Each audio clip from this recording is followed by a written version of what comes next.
At 6 o'clock, our top story. It's Misbah, not Molly, and I want to stay with my father in Pakistan. The abduction saga that's now a custody battle.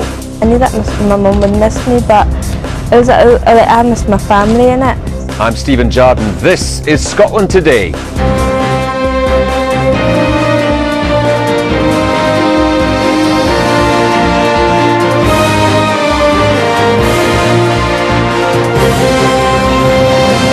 Molly's brother tells us their mother is a liar. Also coming up tonight, when will he go? Tony Blair arrives in Scotland and vows to get on with the job.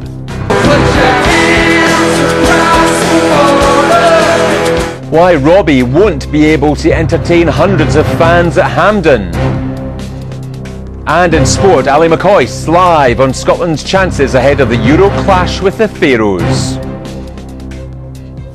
So it started with an international police search and claims of abduction, but today, smiling and hugging her dad, 12-year-old Molly Campbell said she begged to go back to Pakistan away from her mother in Scotland. The schoolgirl says her name is Misbah, not Molly, and dismissed reports she was being forced into an arranged marriage. Tonight, her brother accused their mother of being a liar. It's a week since Molly left Scotland for Lahore. For more on this story, here's our chief reporter, David Cowan. Tonight, taxi to terror. Is this chilling call from the bomber who plotted to blow up Glasgow Airport? Hi, can I have taxi from 60 metres within Clinton to the airport? I'm Stephen Jardine. This is Scotland Today.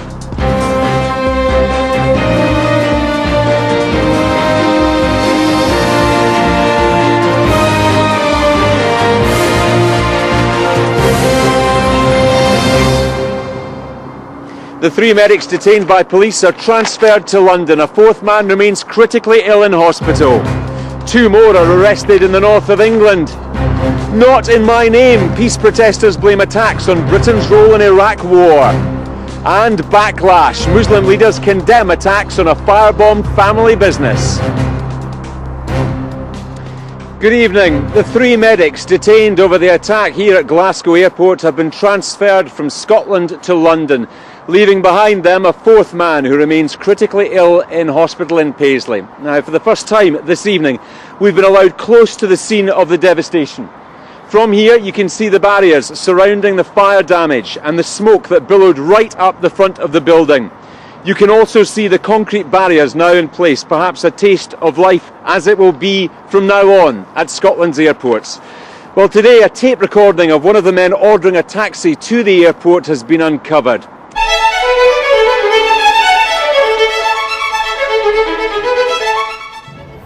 There shall be a Scottish Parliament. The words of the father of devolution, the late Donald Dewar, following the 1997 referendum. Well, today that Parliament finally officially opens at its new home at Holyrood. Across Scotland on Scottish Grampian Border Television and the ITV News Channel, good morning from Edinburgh on a crisp October morning as the Queen prepares to lead a day of celebrations to mark the occasion.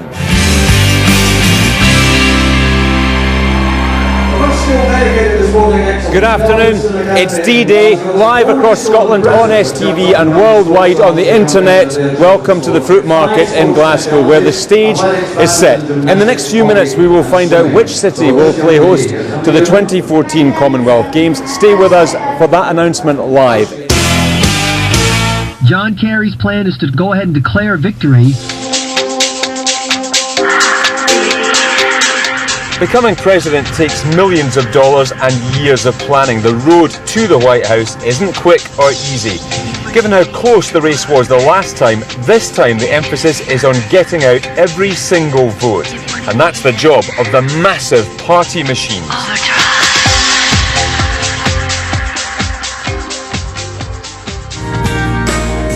By American standards, Dumfries is a small town, population just 5,000. But despite being just half an hour from the nation's capital, poverty is a big problem round here. So you'd expect unemployment, education, healthcare and taxation to be the key election issues. But just along the main street at the entrance to the military base here, a reminder of why here and across America protecting the flag dominates the election debate. The President of Malawi is taking a personal interest in the hospital project. He rarely gives interviews to foreign media, but spoke to us to thank you. I first came here 2 years ago on the eve of the G8 summit at Gleneagles. Since then, politicians have continued to argue about the best way forward for Africa. But here's proof that when people want to make a difference, things really can change.